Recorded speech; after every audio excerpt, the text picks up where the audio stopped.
All right, today we are rating my cellar. We're gonna taste some Bordeaux. Welcome back to Drinking It In. I am your host, Chris Casara. We are here to help you know more and drink better. And today we are rating my cellar, and I am showing you how poorly I am at opening wine bottles. So this is at the risk of, as I looked through a lot of the more recent content, I feared that I was becoming all Italian wine all the time. So what we're gonna do is open up a Bordeaux from my cellar that I think it's time to sample. This is the only bottle from this particular vintage that I have. And we're dealing with a 2007 Chateau Fleur Cardinale from the Saint-Emilion region, and it's a Saint-Emilion Grand Cru. So a while back, I had gone to a tasting with one of the owners of this chateau. This was at Marty's Fine Wine in Newton, which I do miss going to their tastings. I'm not sure if they've kind of gone back to regularly scheduled tastings, but they used to have, they have a space, maybe 20 people involved, and you usually get really impressive people and amazing wines. Sometimes there was a nominal charge for the tasting, sometimes not. But I walked away from this particular tasting really impressed with just the wine overall, and the two wines that stood out the most for me during that tasting were the 2007 and the 2012. We're going to taste the 2007. I don't know if you can see that on camera. I'll get a closer picture, but if you see, you can kind of see the sediment that's been building up there over time. According to the wine Spectator, this vintage is an 86, and you should drink this stuff now. So, we're sort of observing their advice. They've probably had that status there for a while, but I'm just opening it up today, so we see what it's like. I think it'll also inform whether I should be opening the 2012 soon. Oh man, it smells so good. So this is Saint-Emilion, the right bank of Bordeaux, and what the right bank means is it's Merlot is the prominent grape, the most dominant grape in the blend. Now Bordeaux, these are blends: Merlot, Cabernet Sauvignon, Cabernet Franc, Petit Verdot. The good people, and this is why I love them, they put the breakdown. So this is 75% Merlot, 15% Cabernet Franc, and 10% Cabernet Sauvignon. So let's see what we get.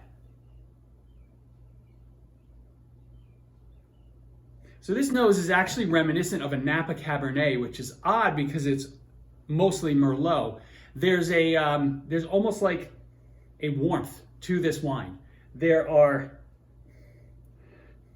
loads of spices. So this is loaded up with almost, I don't want to call it Christmassy spices, but your cloves, cinnamon, nutmeg, really, really deep in terms of almost like a spice mix. The fruit, this thing is not tired at all. This is bright. They're getting lots of black berries, some black cherries, definitely black fruit, not red fruit on the nose. Then you saw this is just opened up, so this might open up even further, but this wine smells fantastic. 16 years from release, definitely not tired.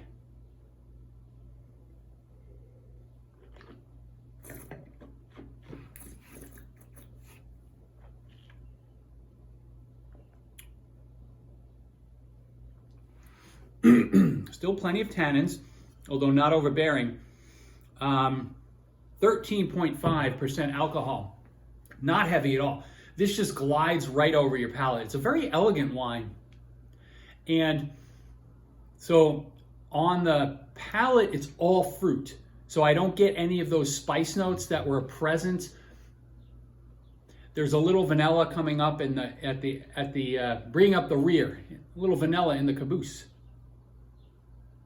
This is gorgeous. So what this tells me, and I'm going to be doing a debunking wine storage myths soon, is that wine is tougher than you think. Number one, this wine has been from my house in Bedford.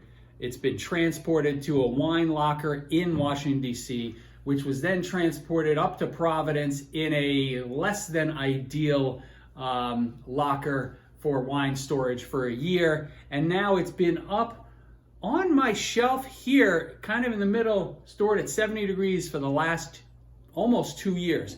This wine is dynamite. So don't get all stressed out if you don't have a perfect cellar, right? As long as temperature is consistent, that is going to be the most important part. And this wine is just aged gracefully.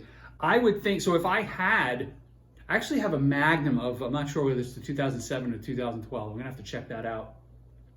If I had another bottle of this, I would not be rushing to drink it. It's also part of what I wanted to really also kind of explore, or not explore, but just, you know, when you see a vintage that has a rating that isn't 95, right? I think you tend to think twice about buying wines from that vintage, but often there can be an opportunity to acquire wines from great producers, perhaps at a bit of a discount, sometimes even at closeout because of the demand. Like, so, you know, sites like Last Bottle Wines, Wine Spies, you know, there are links in the descriptions. You get some money, I get some credit. You know, they tend to, you know, at times have special wines like this. So that's not how I acquired this, like I said earlier, but, you know, if you do see, you know, the key is producer really over everything else. Vintage is kind of like a 1A, but if you have a great producer from a not so great vintage, you can still get some dynamite wine. This one is no different. I will be enjoying this wine for several days.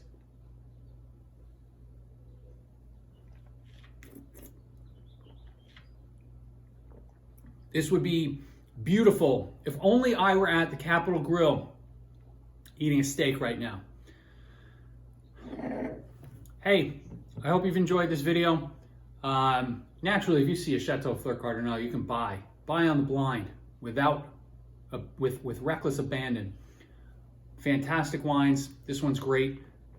Give me a like, give me a subscribe. 89.73% of you are not subscribed. While I do appreciate every view, it would mean a lot to me if you subscribe. It would get us to a much wider audience, and we'd have much better conversations in the comments. So let me know if you have any 2007 Bordeaux in your cellar, and if you're going to pull it out and drink it soon. Cheers.